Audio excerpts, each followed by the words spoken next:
Hello, Collateral Gaming listeners. Chazzle Dazzle here from the Trial by Error Variety Show podcast. I just wanted to take a few seconds to invite you guys over to what we do. No, it's not video games, but we do invite really awesome and unique bands from all over the world. We dig deep into their souls and find really cool stories to tell you, and there's tons of music every week, so subscribe to us wherever you subscribe to your podcast. We look forward to having you. This episode of Collateral Gaming Bonus Round, we're focusing on the Assassin's Creed franchise as we dive into our top 5 favorite Assassin's Creed settings, followed by a mini review on Assassin's Creed Brotherhood. Quick note also, my virtual audio cable software is not compatible with my I'm running on a beta of macOS Big Sur, so we actually just straight up took the Skype recording. So the audio is not as good as it normally is, but I assure you the content will still be up to standard. So don't go anywhere. The show starts right now.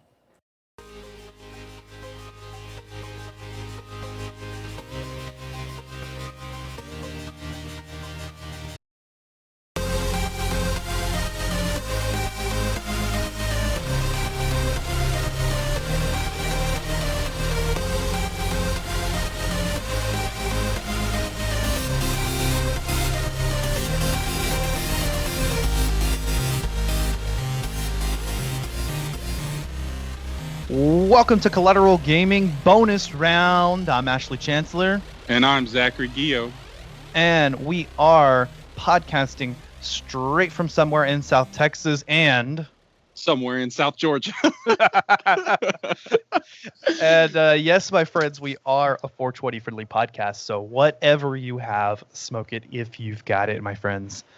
Today, we are going to be talking about Assassin's Creed. This is an Assassin's Creed themed bonus round episode.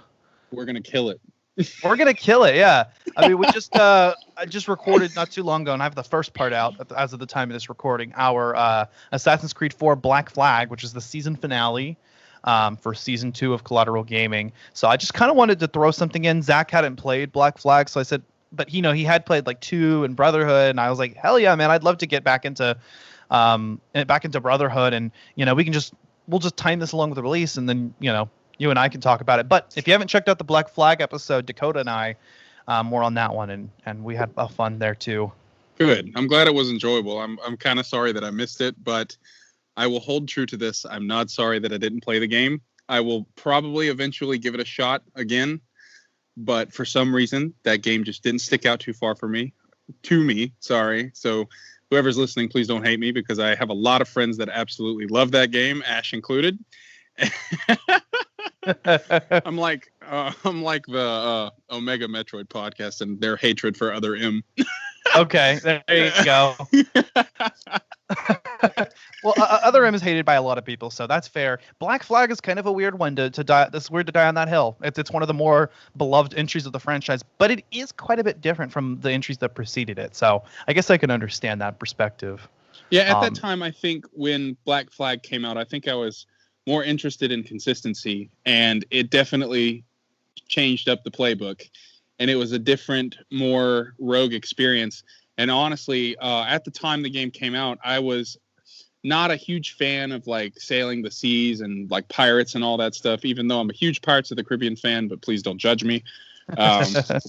Yeah, I'll probably give it another shot because I have a lot more time to do that nowadays. And so, and I'm older, wiser, smarter. It's more of a pirate game than an Assassin's game. That was kind of a point that we had brought up. You know what? I've never been a cowboy person, and I loved Red Dead Redemption 2, so that made me actually like cowboys. I was playing some what was it, Old Town Road while I was playing the game.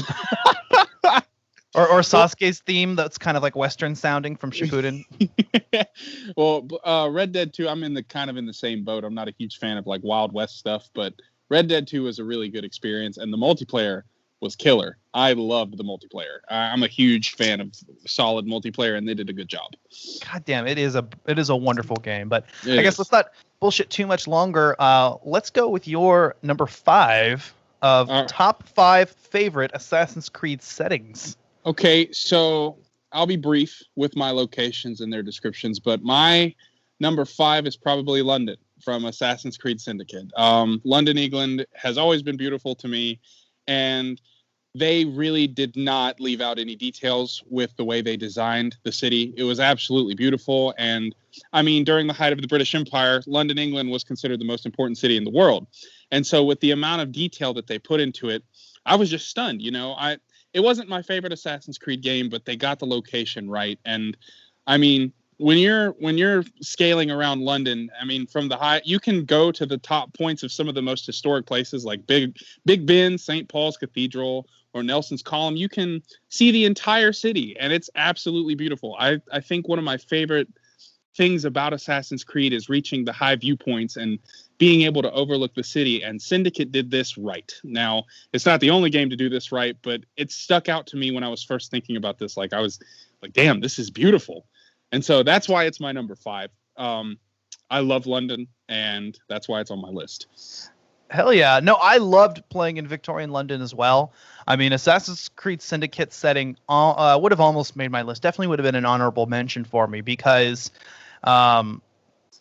like you, I really enjoyed the setting. I liked getting to see all of the different landmarks in England. I like the fact that it's a little steampunkish. And it's definitely the most technologically advanced. It is the last game, chronologically speaking, as long as when we're talking about the historical setting. Yeah. So I love the fucking grappling hook and being able to maneuver around the city and driving the carriages through. Mm-hmm. And also with that very Assassin's Creed aspect that's in a lot of the games, taking back the city like one borough or district at a time was cool. Yeah. And then the gangs. It had an almost, honestly, Brotherhood's my favorite Assassin's Creed, and we'll get into that later, but it had a very, very Brotherhood vibe to it with how you were slowly taking back every location with almost what felt like one kill or one mission at a time. And I loved that because it feels like you're climbing a very, very long ladder, and there are some points in the game where you feel like you're just not going to make it, but when you do, it's very rewarding. And Syndicate does that very well. Yeah, it's awesome. I enjoyed it. I enjoyed the setting quite a bit. I liked moving across the River Thames. I love the train. I love the gangs. And even like some of the murder mysteries in it, which they took from Syndicate. I mean, from Unity. But they go into more detail with Syndicate. And even the Jack the Ripper DLC is really fun. My number 5 is actually going to be Ancient Egypt, the Ptolemaic period from Assassin's Creed Origins. Now, what I love about this in particular was just how many different, landmarks are in the game. I think that there's just nothing that quite perfectly feels, in the Assassin's Creed series, like climbing the Great Pyramids, particularly the Pyramid of Khufu, and just kind of seeing the whole scenery, being able to delve into the Sphinx. So there was just something that was really magical about that. yeah. With where the PS4 was at, and the Xbox One, sorry, PS4 guys over here. But with where graphics and the way game design worked when the game came out, they just really fully captured and immersed players into the world of ancient Egypt. And honestly, being able to see the golden sand just as far as the eye could see, depending on where you were at, and what Ash, you were talking about, climbing the Great Pyramid of Khufu, and you can see everything from up there. Like, I will not be able to stress enough how much I love being able to look out and just basically in these games, unless there's like a very, very established barrier, you can basically go wherever you're looking. It's kind of one of the things that made, I know this isn't a Nintendo episode, but it's kind of one of the things that made Breath of the Wild such a spectacular game, because basically wherever you can spot, you can go there and check it out. And in Origins, it was spectacular. It was absolutely gorgeous. And I mean, Khufu, I was doing a little bit of research, And I mean, Khufu stands at about 455 feet tall. And it takes a minute to get up there. And I mean, of course, before the golden capstone gets taken, yeah, the biggest parts of what you can see the other two pyramids as well as the Great Sphinx. And there are parts in the games where you get to go and explore them. But I sat there for probably 5 or 10 minutes just taking in the beauty of everything that I could see, and I didn't want to leave. And Origins was a really fun game to me because they changed the combat a little bit. It was a little bit more difficult. You had to really time your parries and stuff like that, but that's for a different conversation. It made for a really surreal Assassin's Creed experience. Yeah, 100%. Yeah, like you said, I mean, I like how even back then the Great Pyramids were old as shit. I mean, we think about them as old, but we don't understand. The Great Pyramids, I believe, are the oldest and the only one that's like still completely intact, I believe, of the original 7 wonders of the world. So but yeah, even back then, I mean, it's hard to put it in perspective because we think that, what are they like? How old are they again? Several thousand years. Oh yeah. Yeah, we're gonna have to look that up because I'm not have to research. I'm not smart enough to think about that on my own. Okay, it was built anytime between 2580 to 2560 BC. So think almost 3,000 years before Christ. Okay. All right. Add to that, we're 2,000 years, so that was about 5,000 years ago, right? Or give or take, right? Okay. I was alive then. Now, Assassin's Creed, like the Origins, takes place during the Ptolemaic period. Let me, just for reference here, we're gonna go off a little bit, but that was in 30 BC, okay, from 305 BC to 30 BC, and then Assassin's Creed Origins takes place around the latter end of it, I believe, towards 30 BC, right? So we're talking about this that took place about 2,000 years ago, okay. Yeah. The Great Pyramids were built 3,000 years before that. So they were still old as shit back then, too. It was still a wonder of the world to them. You know what I mean? Oh, like, yeah. Just put that in perspective. We think, oh, man, that was a long time ago. But that was a long time ago for them, too. Yeah, that's another thing, Nowadays, when we think about the Great Pyramids of Giza and just all the history and culture that comes from ancient Egypt, they were still reflecting on that back then. Especially during this game, and you see that with the story of how this game takes place. There's a lot of historical references and a lot of spots where you can like look at and decipher hieroglyphics, and it blows my mind. It absolutely blows my mind because imagine with how much history we have now. Of course, there's less history back then, but there's still enough to make a story in and of itself for the character. I guess if you kind of brought them to real life, you could have the characters tell their children those stories. But Origins does have like an interactive mode, like an exploration mode that they added as DLC later, where there's no story. It's just exploring Egypt in a historical context. Odyssey did the same thing, I believe. And at the time, Origins was, I believe, the biggest map of the Assassin's Creed series so far. And if you look, for instance, like at the location of the pyramids of Giza and the Sphinx, it was pretty accurate. I like how robust the setting is too, because you would think it's all just desert, and besides the pyramids, how many things could you possibly climb in it? But and I will give it that there's a lot of desert and there's a lot of sparsity. But then you go to places like the city of Alexandria, which is its own metropolis. And I believe, I can't quite remember, but I do believe they feature the fire in Alexandria, or at least it's referenced in the game. So there's actually kind of a historical reason for that. I think there's a mystery because the Library of Alexandria, like all those historical documents are lost to us. That's why there's so little we know about history from back then. It's because we don't have those written records anymore. Yeah, and I mean, you can't really hope to make a game like that without including as much historical references as possible, because what beauty the main beauty that comes from Assassin's Creed is having its own personal spin to historical events that have really happened. Like you and I were talking before the call about Assassin's Creed 3 and how it's not really that great of a setting, but with how many events that you're involved in, it's kind of crazy because the game is based off of you playing as an assassin. So technically nobody even really knows you were there. And it's not. I love how all of the, like, in the Assassin's Creed series, most of your major assassination targets are people, real people that really died then. But Assassin's Creed provides a context for that, you know? Mm-hmm. This is actually the way that they died. An assassin killed them, you know? Yep. And that was something that even the very first game did, is all the historical targets are all real people that died around that time. Yeah. So I think that that's amazing. But we'll have a lot more to talk about that in particular. Let's move on to our number 4. Well, my number 4, I think you and I share one of the ones that's on my list, or multiple.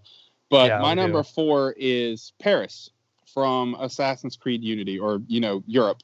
In yeah, we'll just go with Paris because ever since I was a little kid, Paris has been one of my favorite locations. It's one of the most beautiful cities in the world, and I mean, 300 years ago, it's no less beautiful. I mean, even though the Eiffel Tower, its most famous monument, wasn't there, but in Unity's depiction of the game, there's still no shortage of culture and history. I mean, you can see the Notre Dame Cathedral, and it's the tallest landmark around. I mean, it's in the middle of, the French Revolution, as chaotic and violent as that is, but it doesn't mean it loses any of the charm. I mean, when the game, because Unity had a lot of issues with the way it ran sometimes, especially for me, but when the game runs beautifully, or when the game runs properly, it is stunning. And I mean, you can see that Paris in and of itself is a living, breathing city. I mean, you can you can visit the Louvre, where the Mona Lisa is kept, and you can also visit the Palace of Versailles that's nearby. And it's just, there's so much you can do. And oh my goodness, I absolutely loved Unity. I didn't get to finish it though, but I haven't finished it either. I do absolutely love Paris, and that's why it's on my list, because in real life, one of my dreams is to visit France someday. And when when I'm finally able to go there, I'm like, oh, I remember seeing this in Assassin's Creed. This is awesome. I finally get to be here. Yeah, my number 4 is also the same. Paris during the French Revolution in Assassin's Creed Unity. And let me tell you why I made my list, okay?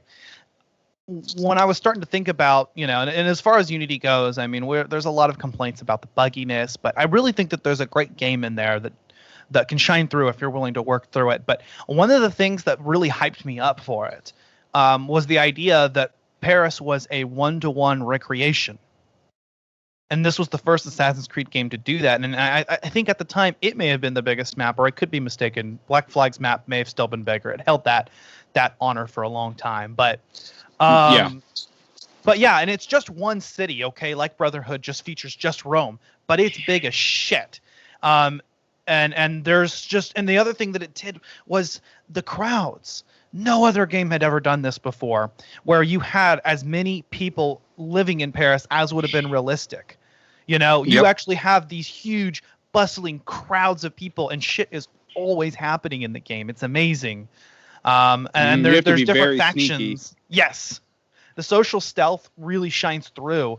And I loved how the black box style that Assassin's Creed Unity brought to a lot of the assassination missions, which hadn't been seen before since the very first Assassin's Creed. It's one of the few things that I really, really like about the first game and about Unity is the way that they approach missions. And I know that's kind of getting away from the setting, but the reason why I like it is because you can incorporate a lot of the social stealth and the crowds of it. And then also Unity was one of the games to kind of bring back the idea of huge towering skyscrapers, something that had been, kind of missing from Assassin's Creed 3 and Assassin's Creed 4, because those locations weren't nearly as big.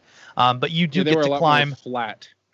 They're a lot more flat because historically they just were. And I like that Ubisoft was willing to kind of push the series and adapt to different settings, but bringing it back to form with Assassin's Creed Unity with the huge landscapes and the beautiful French architecture. I mean, there is no compare. And you get to climb the fucking Notre Dame Cathedral. You get to, what other game lets you do that?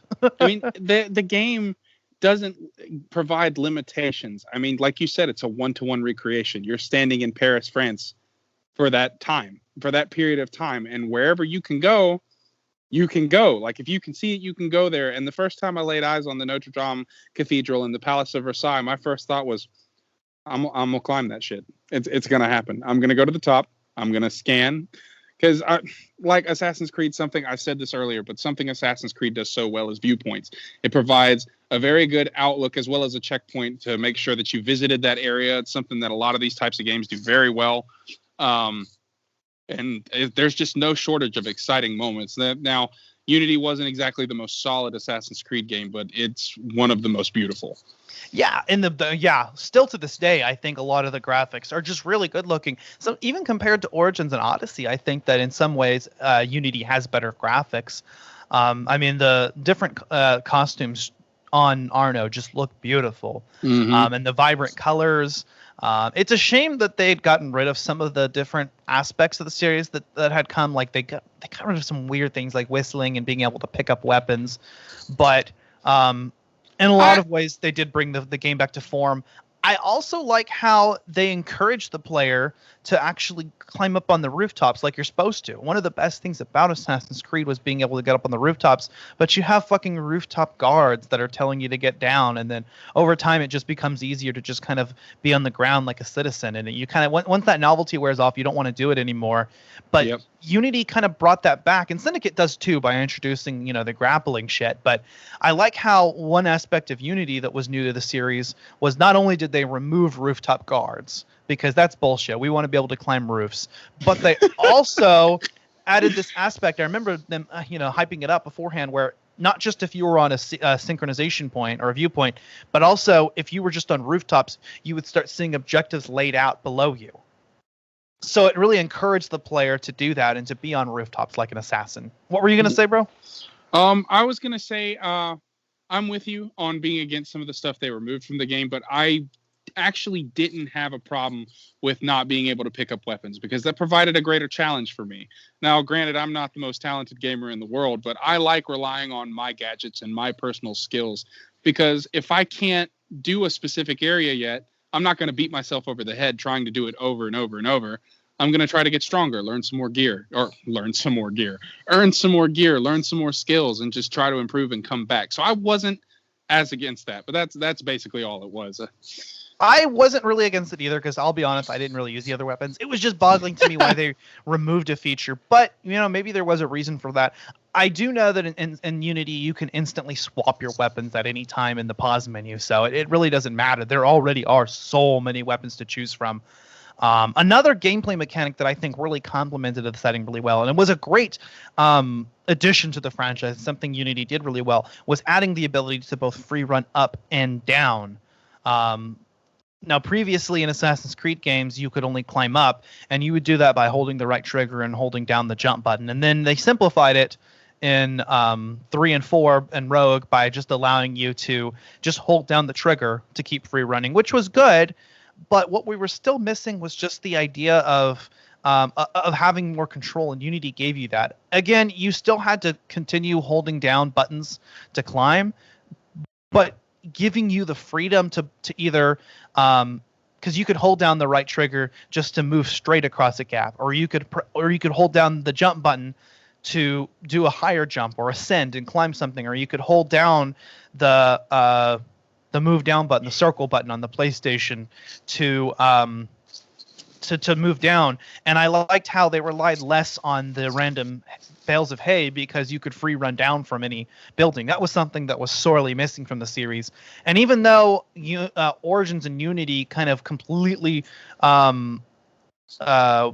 completely revamped the climbing system and removed you having to use the right trigger at all, they did keep in effect the free running up and down. In fact, I think Origins and Odyssey kind of just basically said, why do we have to hold down the right trigger button while we're doing this? Why can't we just have players just press X and press circle? I mean, and I'm kind of like, actually, yeah, why do we have to hold down the trigger? It's simpler. It's a new way of doing it, and it's a lot simpler in my opinion, and it works. I have no complaints about it. Yeah. But yeah, I just love the fact that you could parkour up and down. And that was one that we had in common there. We have a few more, but we may be tiering these differently. But what's your number 3, bro? Okay, so for number 3, I played this one a little bit, but I noticed just how gorgeous the location was. And honestly, having family heritage in Louisiana, I couldn't say no to including Assassin's Creed 3, Liberation on my list. Now, this location debuted in the PS Vita title, and it was brought to consoles finally in the Americas collection. But, I mean, Louisiana is just a beautiful place. Like, the Louisiana Bayou and the Mississippi River, the Mississippi River is some of more dynamic environments than basically any of the games preceding it. Now, I know the games had graphical limitations being on the PlayStation Vita, but it wasn't terrible. And one thing I really enjoyed was playing as Aveline. She was an incredible assassin, and honestly, I really liked the idea of playing as a female character. And I mean, you start the game traveling from the north of 18th century America, and you first encounter the Conor inhabit, and you move all the way to the swampland of Spanish-controlled Louisiana, and there's just no shortage of beauty that you can view. I mean, moving through the city as Aveline and assassinating key Templars to win back the city's freedom, it's just incredible. And I really enjoyed what time I got with this game, however little it was. But I just had to include it because I really loved, and I thought the view of it was spectacular. Excuse my stutters. I have to agree with you. I haven't played very much of Liberation, but I finally got the chance to do it because I never had a Vita. But I finally got the chance to sit down with it whenever we did the Assassin's Creed 4 Black Flag episode. I bought the Rogue Collection on I think it's called either that or the Rebel Collection. I can't remember, on the Nintendo Switch, which had both Rogue and Black Flag, and also included the Freedom Cry DLC. No, I'm sorry. I take that back. It's not part of that collection. No, it's part of the Assassin's Creed 3 Remastered Collection. I bought that around the same time, so excuse me for mixing that up. The Assassin's Creed 3 Remastered Collection that came to I have on Nintendo Switch, and I also got free with on the PS4 after getting the Ultimate Edition of Odyssey, came with Assassin's Creed Liberation HD, which is the HD remake of the game. So I finally got a chance to actually enjoy the game. And the graphics, you can tell that they're not as good, but in the HD version, they definitely look a lot better.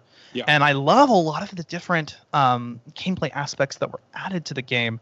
But we're not here to talk about that so much. Really, the setting. As someone whose family used to go to New Orleans once a year, this was actually kind of just our thing. Every year we used to go on vacation. Heck yeah.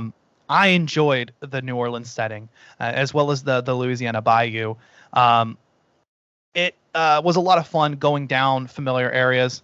I will say, I think that Red Dead 2 did it better with Saint Denis.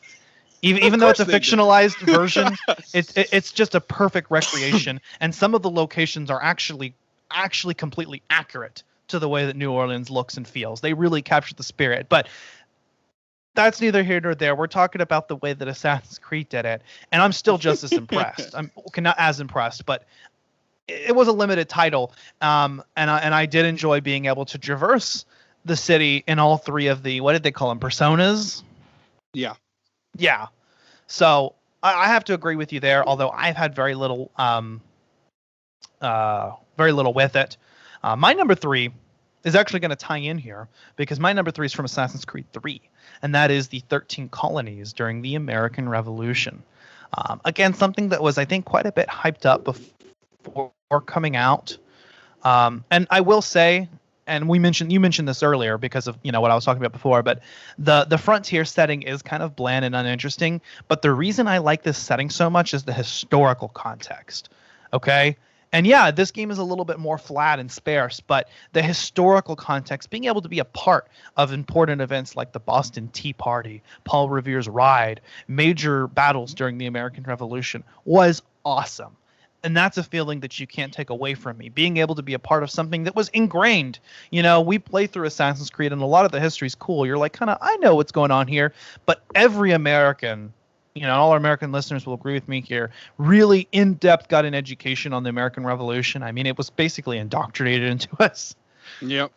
And so being able to be a part of these events that we actually were extremely familiar with was really, really cool. And Connor actually is kind of interesting as a character. I don't mind him. I don't agree with a lot of the criticism. He's all right. Yeah. He's all right. He's definitely not as, he doesn't stick out as much to me as, Altair or Ezio, but because Ezio Auditore will always and forever be my favorite. Ezio will always be the best. They haven't beat it yet. Actually, rolling back a little bit, I wanted to make a point too, because you mentioned Aveline being a female character. Yep. And I feel like that's something the Assassin's Creed series is sorely missing. I mean, Evie Fry was just kind of tacked into Syndicate, and it's obvious that the game was built around Jacob, but then due to pushback, they ended up adding Evie in later. Aya's role was reduced in Assassin's Creed Origins. I think she originally was going to be the main character, and then they thought someone at Ubisoft, this is all hearsay, but somebody at Ubisoft thought, no, people aren't ready for a female protagonist. Give them a male protagonist and reduce her role, so you don't play as her nearly as much. And then Odyssey and Valhalla is cool because you can choose either one, male or female, but I'm kind of like, give me a female character. Yeah, dude. I mean, Aveline was awesome. It was so much fun playing with her, and or playing as her, sorry. And it's a spinoff. It was a spinoff on a portable console. Literally. It was really well done with how they did it, and come on, it's 2020. Give us a woman character. Please. Seriously. Oh, I'm playing as Cassandra in my Odyssey playthrough, and I will 100% play the female version of Ivor. For that reason, I do think there needs to be more female representation in the Assassin's Creed series. 100%. I mean, one could argue that females can sometimes be a lot more agile than males, and they can probably be sneakier, so you could probably do much cooler assassinations or just movement in general, and that sounds like an awesome game to me. Like, don't get me wrong. I will forever love Ezio Auditore di Firenze, but come on. Bless me, Ubisoft. Give me something. Yeah, seriously, like, give us a female that's as interesting as Ezio, and that would be amazing. Ezio. But no, for real. Facts, dude. Facts. I really want to, I know this isn't really related, but I just want to set aside some time to say, like, I would really appreciate a female protagonist. And like you were saying, females are more agile and have a potential to be more stealthier. Just going off of general. Of course, male and female, I mean, these are gender roles. There's not any kind of set in stone. But biologically speaking, as, generally speaking, I mean, the women have a kind of more of a predisposition towards that. And so that's why it would be really interesting to be able to play as a woman. And I did like that aspect in Assassin's Creed Syndicate, for instance, where Evie was actually the more stealthy assassin. And I enjoyed playing as her more than Jacob, actually, who is kind of more of a brawler, which isn't really what Assassin's Creed is about. And it's almost like it's forgotten that Assassin's Creed is about stealth, but... Yeah, and honestly, it would add kind of a level of empowerment to society. I mean, come on. If you take one of the most popular video game franchises and balance it out on the subject of gender roles, I mean, how awesome would that be? How much of an impact would that have on not just the gaming community, but people in general hearing about this? Oh, we have this badass woman protagonist that's just slaying lives and taking them. Come on. Slay my heart and rip it out, please. I love these games and I love the series, but man, fuck Ubisoft for some of the decisions that they made. 100%. 100%. All right, well, let's move into our number 2. Okay, so my number 2 is going to be very brief because Ash, we pretty much beat the absolute hell out of it earlier, but it's Origins. That was my number 2 on my list. The Great Pyramids of Giza are absolutely phenomenal, and we don't have to rehash that. We'll go ahead and jump into your number 2, but yeah, Origins is spectacular. It looks absolutely beautiful. Highly recommend you playing the game. Climb the Great Pyramid of Khufu and take a look at the world. Yeah. Oh, sorry. No, go ahead. You're good. No. Like I said, we touched on that earlier, but yeah, I definitely have to agree. It was on my list as well. So it should be no surprise that Origins is in both of our top 5 lists. I mean, it was just absolutely incredible to be able to visit some of those locations. But my penultimate choice is actually going to be the Caribbean during the golden age of piracy as featured in Black Flag. And this is probably going to be a hot take for you, but I think a lot of gamers are going to, agree with me here. But there was something that Assassin's Creed 4 did that was special, that Black Flag introduced the idea of, and like I said before, it's a great pirate game. It absolutely is. And I feel like the series maybe did need to kind of step away from it itself for a little bit and kind of delve into this, because there is nothing that quite beats the feeling of being able to just sail the Caribbean, hearing the sea shanties, while those are fire, man. They are fire. I will actually listen to them. I have the soundtrack on Apple Music, okay? The sea shanties. Game should have been rated R. R. Oh, no. The oldest dad joke in the book. Gotta throw it in the episode. Naval combat was a part. We had naval missions in Assassin's Creed 3, but they were just missions. Assassin's Creed 4 Black Flag actually took that, and we delve into this in our episode on it. So, you'll hear more about this in the episode if you go listen to that. But Black Flag kind of took that and turned it into a central gameplay mechanic that you can just seamlessly move from different islands onto your ship and continue sailing around. And it's incredible. It's breathtaking. The map is huge, by the way. It's still one of the biggest maps in the series. And like I said before, it did hold that honor for a long time. And it's also one of the most historically, I think it is like the most historically accurate, geographically accurate setting. Its general shape actually matches the shape of the islands in the Caribbean, including Cuba and Haiti. I love the fact that you can dive and do like the underwater shipwrecks. I love going into Nassau and seeing the pirates. I love Havana, just as this huge city, and Kingston as well. Any fan of the Pirates of the Caribbean series, I think, might agree with, how awesome the setting it is and how cool it is to be a pirate. trying to pluck on my heartstrings there with Pirates of the Caribbean. I know. I'm gonna be honest with you. I am considering buying this game and giving it another shot, just because Assassin's Creed is such a good series. And I was a lot younger the first time I took a look at it, so maybe I need to put my childish crap aside and give it another look, because it is an Assassin's Creed story that I haven't gotten to experience. I don't even know the main character's name. Edward Kenway. He's the father of Haytham from Assassin's Creed 3 and the grandfather of Connor. Nice. Oh, that's okay. All right, yeah, I'm gonna definitely need to pick this up. I hope GameStop has a copy, but you know what? I will say this on record with the podcast. I hate GameStop. Forever and always will hate GameStop. You only have 5 PS5s available for pre-order. You know what? I always just download everything digitally these days.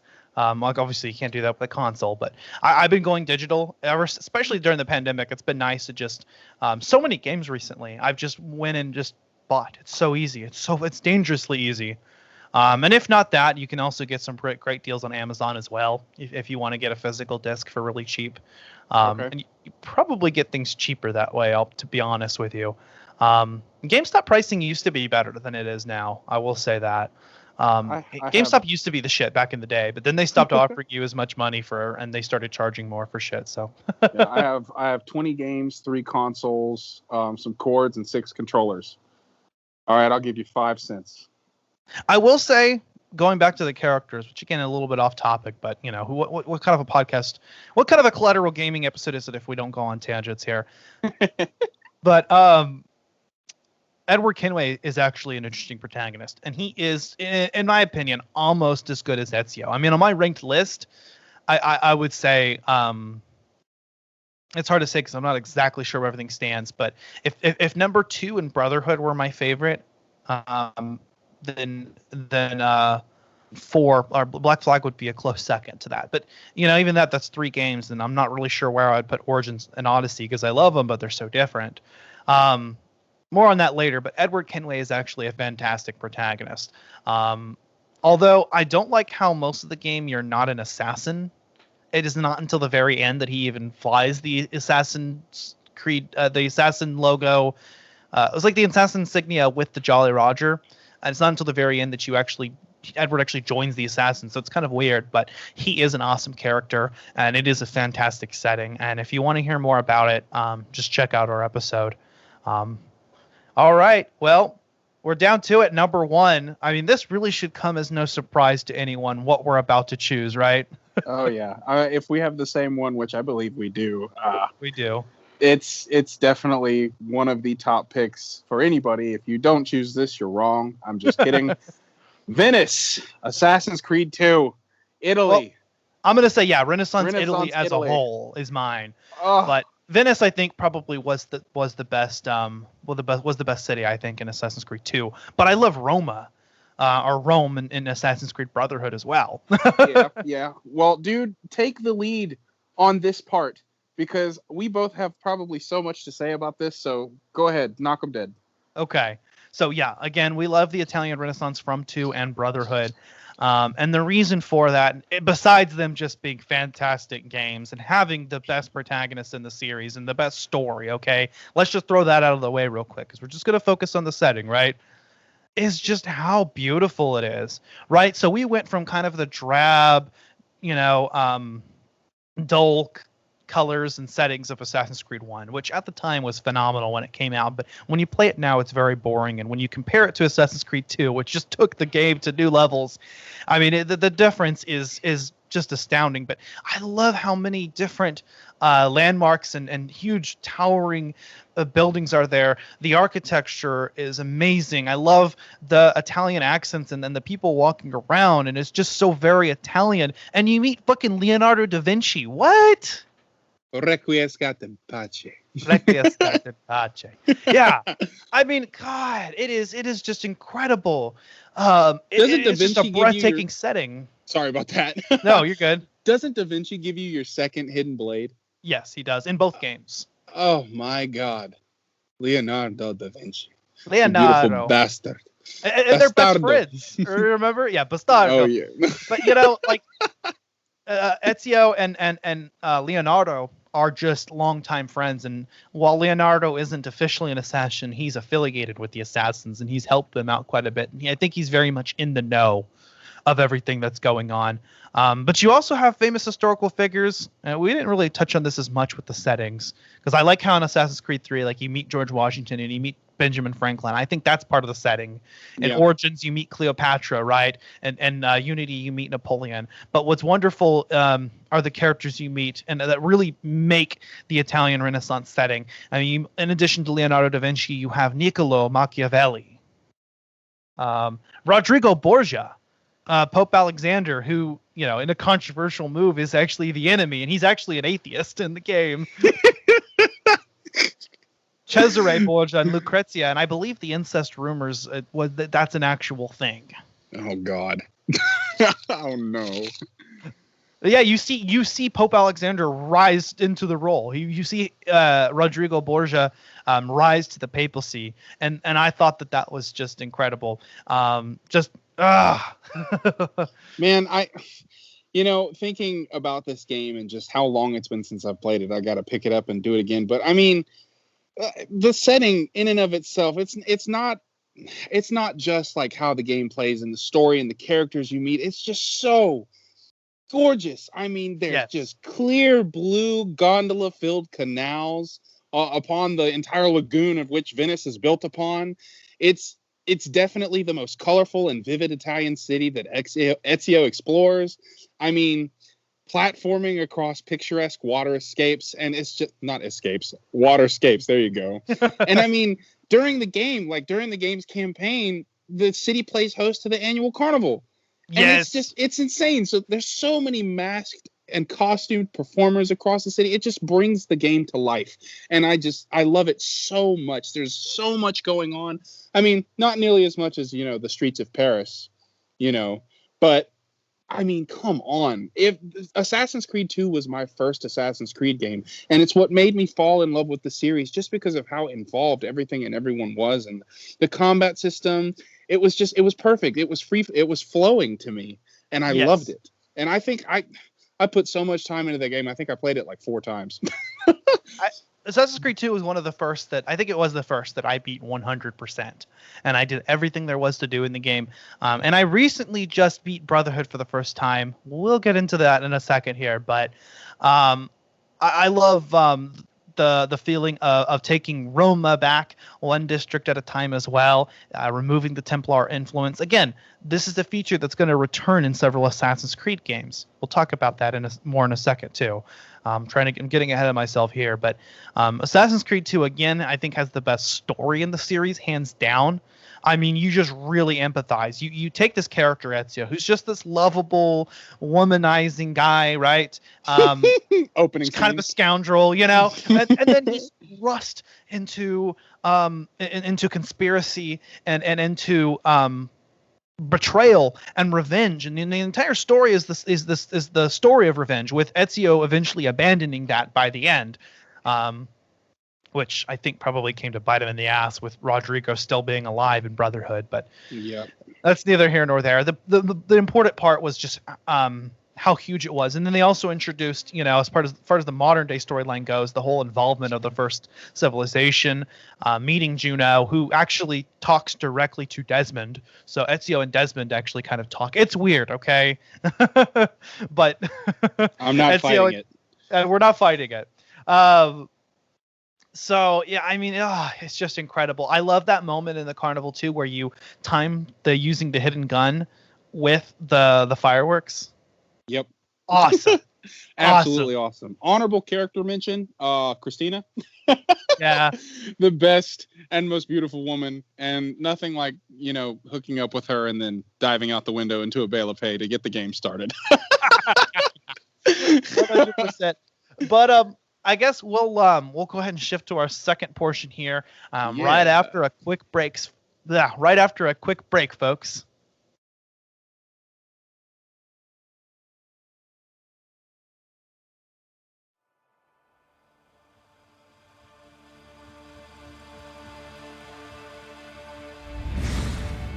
Through the years, I have watched the city of Rome. I have studied, trained, and killed within its walls. And in time, I have tamed it, shaped it. Nowhere in this city have I met a man equal to myself. A soul willing to kill in the name of destiny, capable enough to claim what is rightfully his. Cunning enough to stare death in the eye, and charismatic enough to raise an unstoppable army to conquer all of Italia.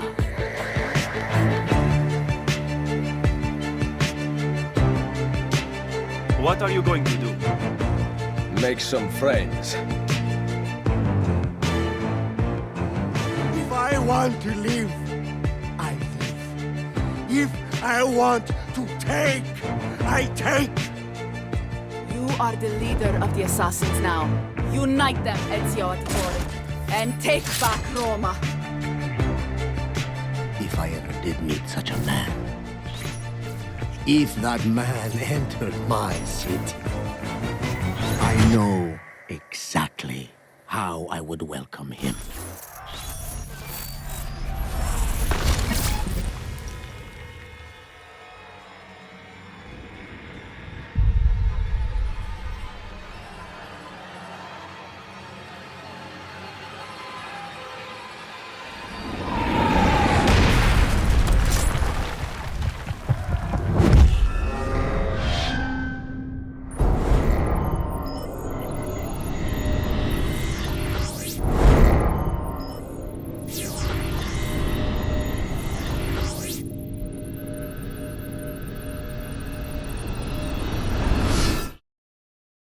All right, we are back, folks. We're going to go ahead and talk about Assassin's Creed Brotherhood. I think one of the more phenomenal entries in the franchise, for sure. Abso-freaking-lutely, dude. Yeah.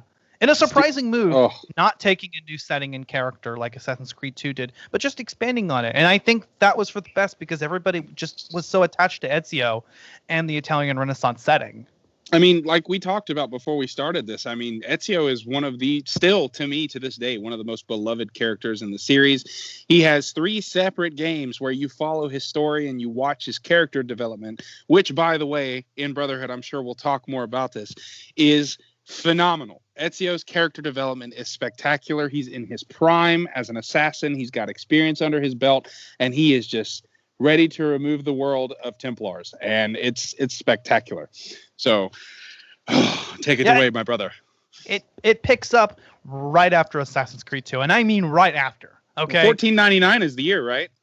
I think so. I can't quite remember the years, but yeah, it's right there in the vault, Ezio's just talked to Juno. He's just spared Pope Alexander.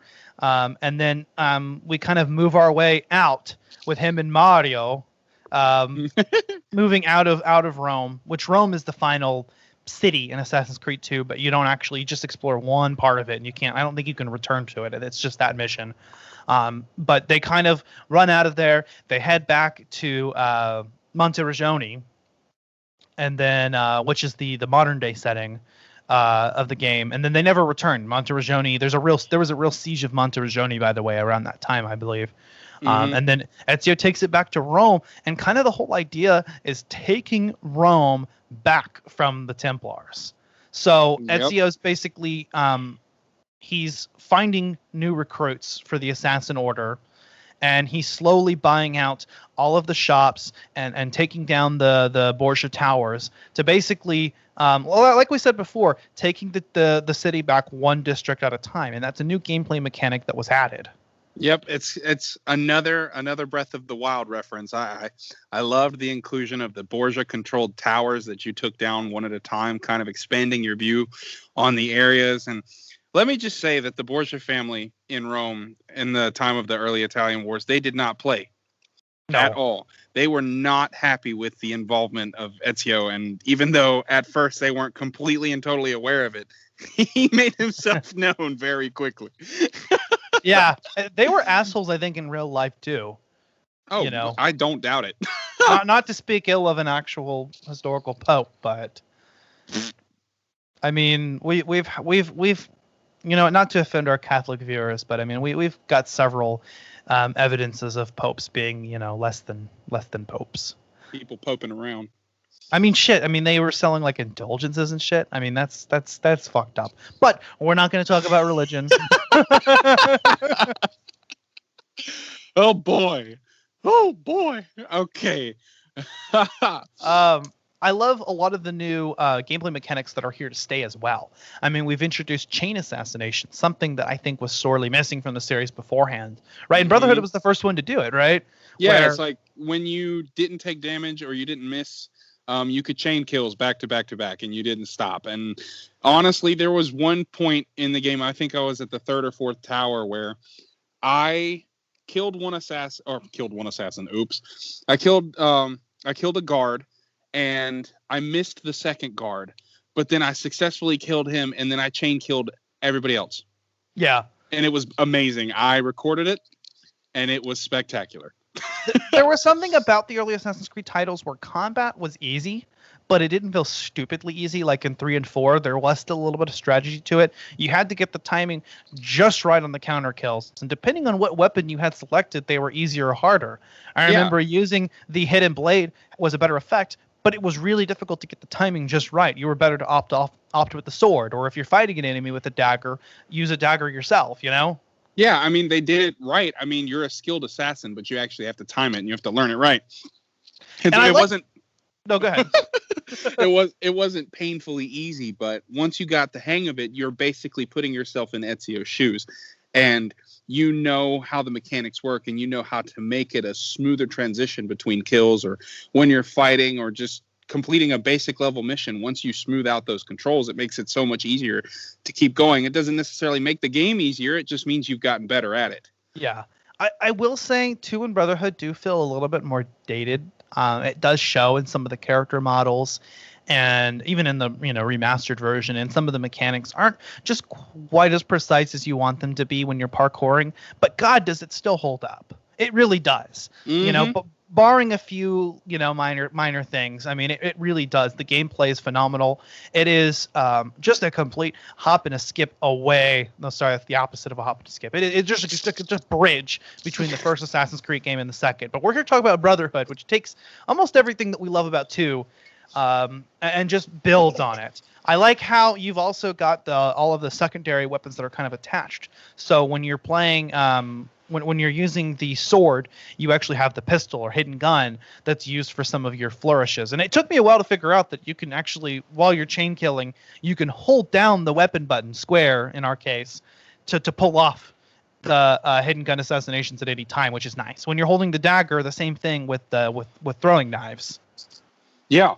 It was really interesting to be able to see how many different creative ways you could chain kill. And I'm not going to lie. There were some points during those sequences where the animation kind of messed up a little bit, and you could send guards flying, and it was spectacular. But it doesn't fall short of amazing just playing. No, it is incredible, and I love I love the feeling of chain killing people. I mean, God. You can just be a god. You just keep going, and as soon as an enemy attacks you, just counter kill again, and then just rinse and repeat. Keep going. You can keep these chains up forever and ever and ever. You know what I also liked about Brotherhood that didn't make its way into the other games? What's up? The Animus virtual training. Oh, dude, yes, it was spectacular. I mean, it also makes sense because in the story, like while you're playing as Ezio working with the local Brotherhood to restore its name to the former glory. I mean, back in 2012, Desmond and the other assassins are continuing their search for the Apple of Eden that Ezio left behind.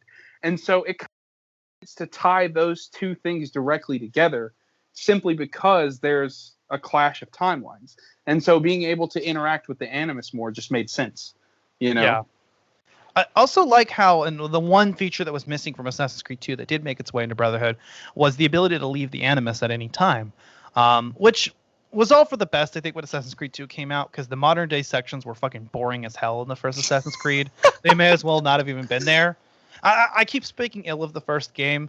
It's a great game. It's just very repetitive, and it's just so much not as good as the other games to the games that came afterward.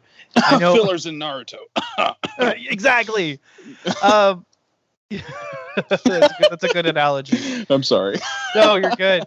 Fuck, dude. I lost my train of thought, but no. Okay, so you can leave and you can actually enter modern day Monteriggioni.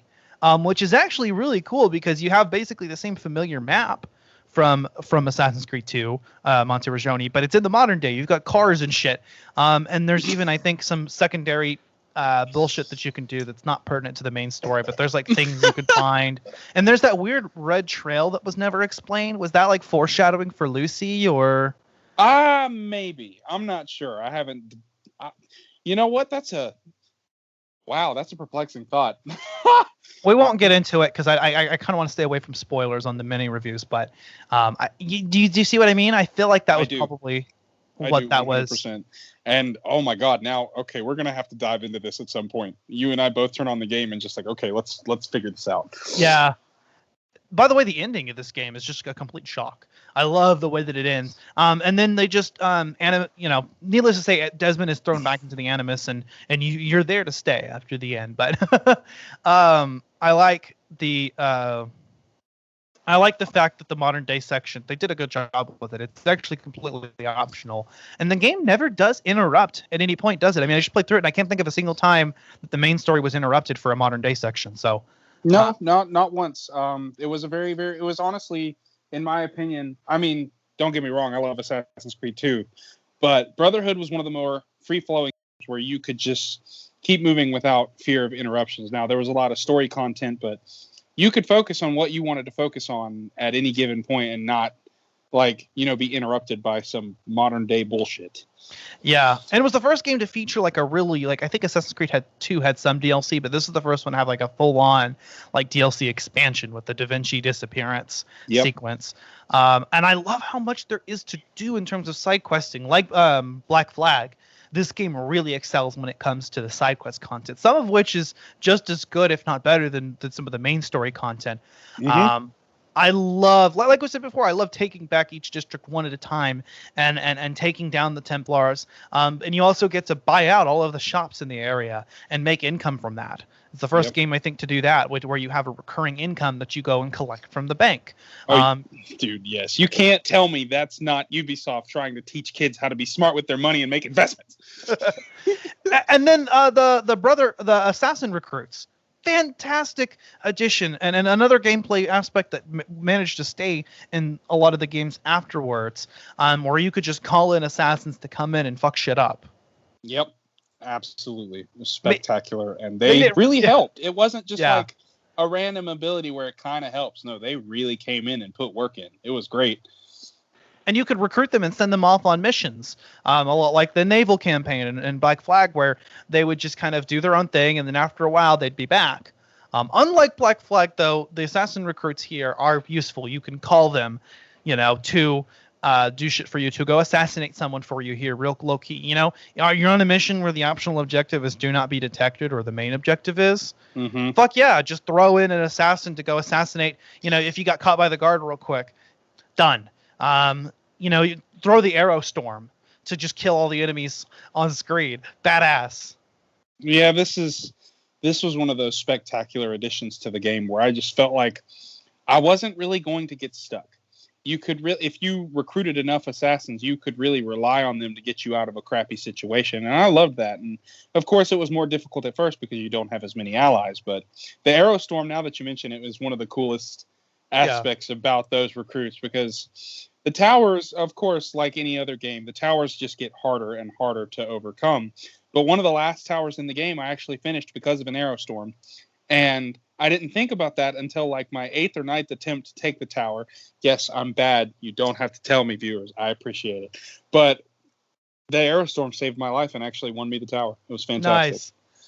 The assassin recruits also can die in combat, which is kind of a touching moment where Ezio goes and he pays respect to them real quick. I remember that.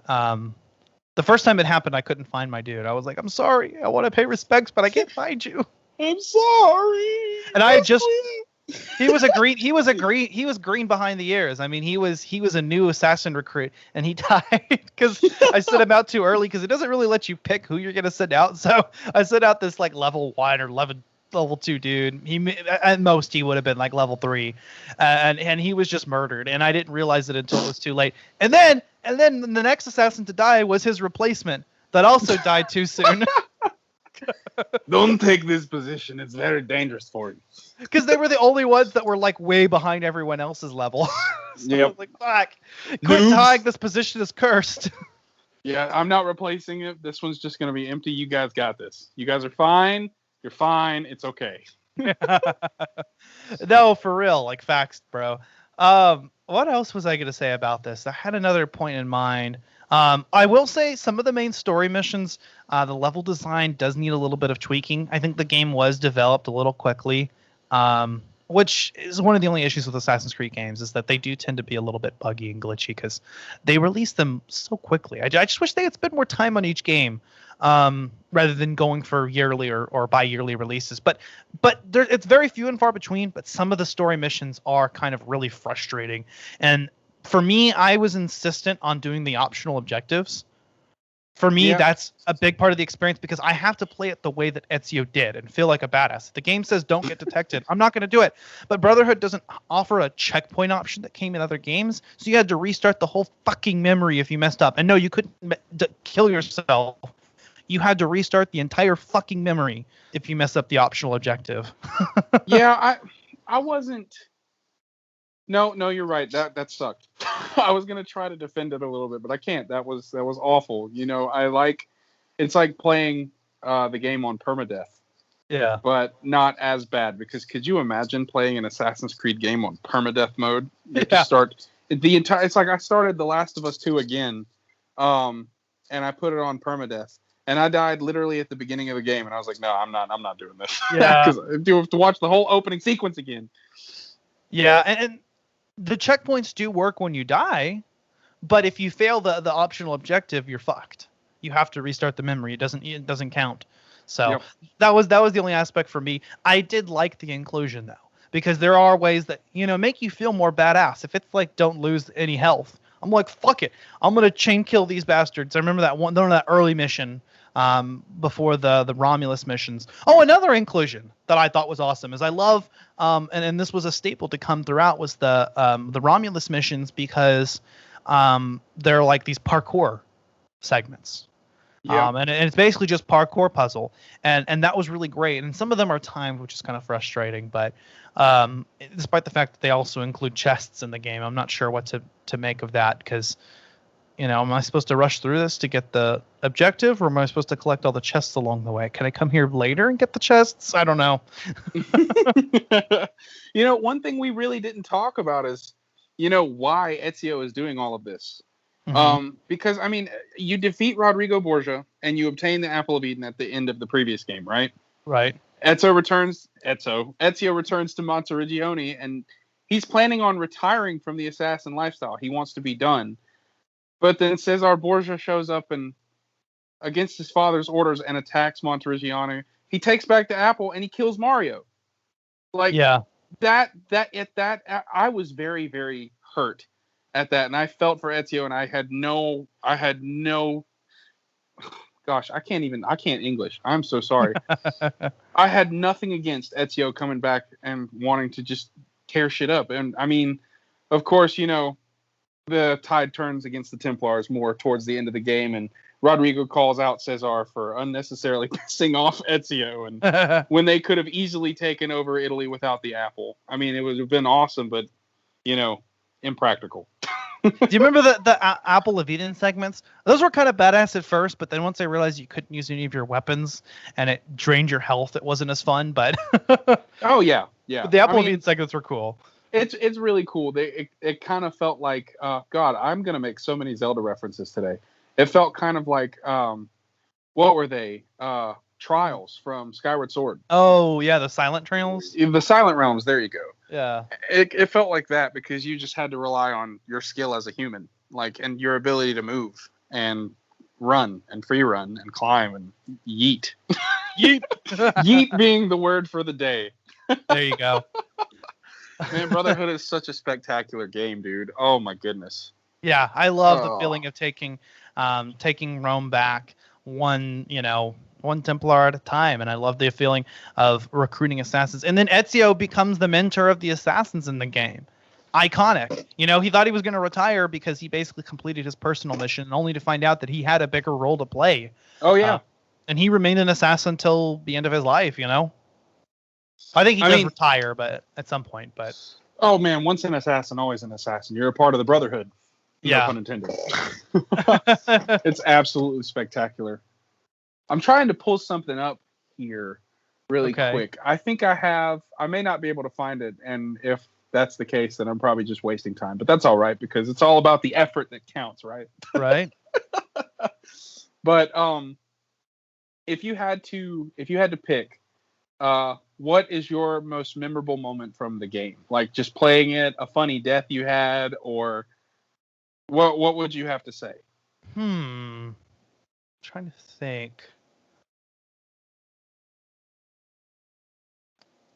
I don't know. I just like so much of it. Oh, you know what else we didn't touch on was the Da Vinci machine missions. Those were cool. Oh, those were really cool. Yeah. Yeah. They were difficult though. A little bit more parkour puzzles in there, and then also, you know, getting to control the machine and there's a fucking tank. What? I mean, mind blown. I mean, can you honestly say you're surprised? There's a machine gun. It can only get more badass from there. And I think those were all like real designs that Da Vinci had designed. I mean, he was a man ahead of his time.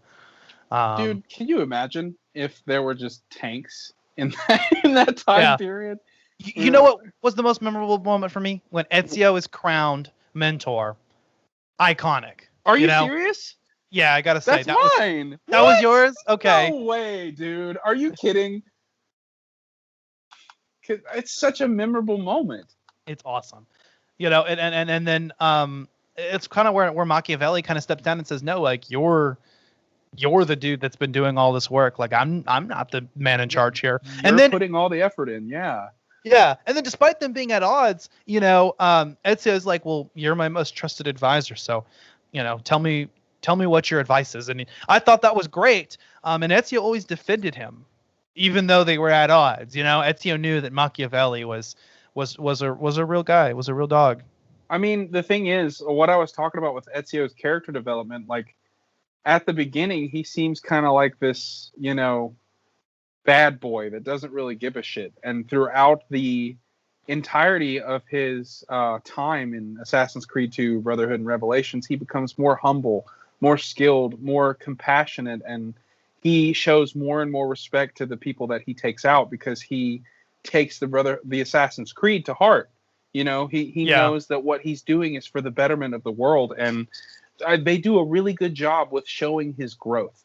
And I absolutely adore that. You know, that's another reason why I love him out of any of the characters more than anybody, you know? Yeah, and you wouldn't think there would be that much more development to do because Assassin's Creed 2 takes place over like 20 years, and Ezio really develops in that game as well, but he's still got some more work to do. In fact, I think they keep hinting that he's kind of an old man in Brotherhood. Yeah. Did you know, and I didn't know this either, but Brotherhood and Revelations are only like 2 years apart? And Ezio looks so much different in Revelations. It's weird. He looks like an old man. He does. Here's what I think, though, and I think they did this intentionally because Altair looks different too. In Assassin's Creed 1 through Brotherhood, the Animus shows all Ezio's and Altair's face is as Desmond's face. So that wasn't their actual face; that was Desmond's. And we kind of just assume, well, maybe it's because it's his ancestor, but no, that's the Animus like imprinting his face onto them. So Revelations Ezio actually was what Ezio was actually what Ezio looked like. Of course, his beard was all grown out and shit, so he did look quite a bit older. But dude, he looked like, I mean, if it's just a 2 years difference, he looked like in those 2 years that we didn't get to experience, he had been through some shit. Yeah, maybe so. I mean, he grew his beard out and shit and got gray, but they make a few references to him being kind of getting older and Brotherhood already. But yeah, what a fantastic way to continue the legacy of Ezio. I enjoy that. You know, he's the only character that actually has his own trilogy because he deserves it. Yep. But I guess we'll sort of wrap it up from here. Any final thoughts? No, Brotherhood and 2 will always be my favorite Assassin's Creed games, not just because of Ezio, just with how they played, the memories that I have with them, the amount of time I spent playing with them.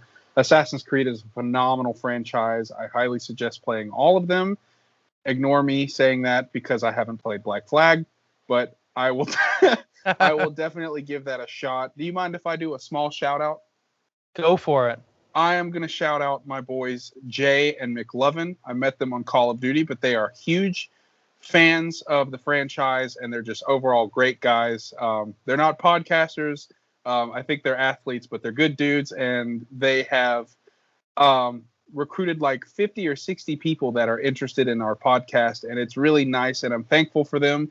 That was a surprise I wanted to share with Ash. We might have several more people wanting to hear our video game wisdom. Awesome. Yeah. So, Jay definitely. McLovin, shout out to you guys. You guys are lit.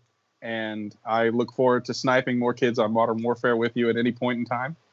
Unless you guys are just bad and you don't want to play anymore. But yeah, that's all I got for you, man.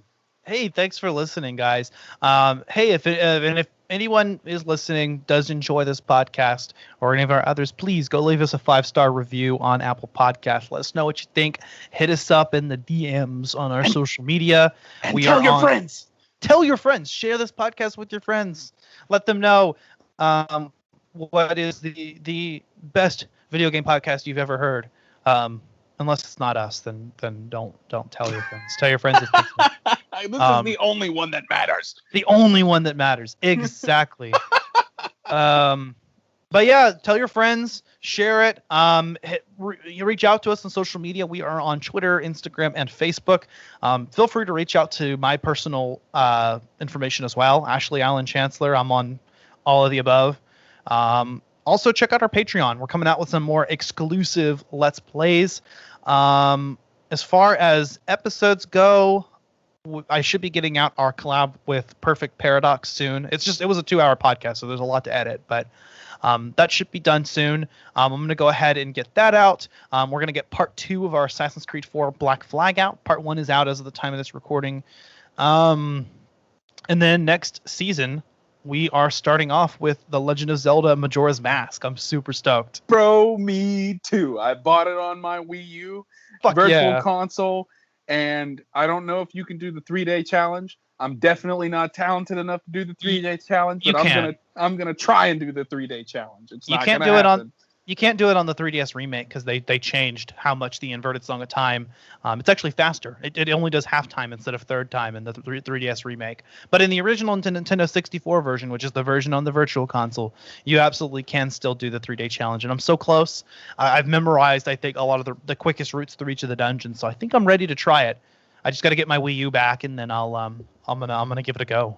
Yeah, when you and I finally get to hang out in person, Ash, if you don't have it at that point, I will bring the Wii U over, and I will watch as you do this 3-day challenge. Okay.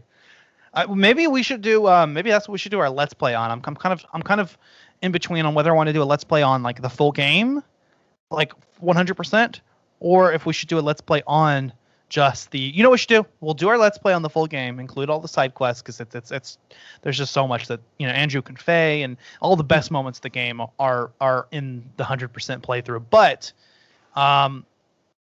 what we'll do is I'll probably do like a Twitch stream where we try to do the 3-day challenge. We'll do it as like a stream, and that'll probably be free. It's not Patreon content. We'll let everybody watch our Let's Play out, our 3-day challenge attempt.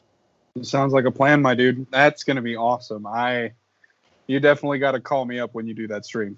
All right, I'm gonna have to do it. So yeah, I in addition to doing the game, I think I will probably go ahead and try to stream it while I'm doing the 3-day challenge. I just need to get a chat link. Anyway, we've rambled on long enough. Anything else to say? Any closing messages for our viewers, listeners? To those of you who are listening, thank you very much. It's been an absolute blessing to be able to hang out and chill with Ash and talk about this kind of stuff. I'm not going anywhere, I promise. But just thank you for everything, and play Assassin's Creed Brotherhood. Hell yeah. Play the game. It's amazing. I cannot wait to do Majora's Mask with this man. It is going to be spectaculous. I know that's the wrong word, but it's okay. I don't care.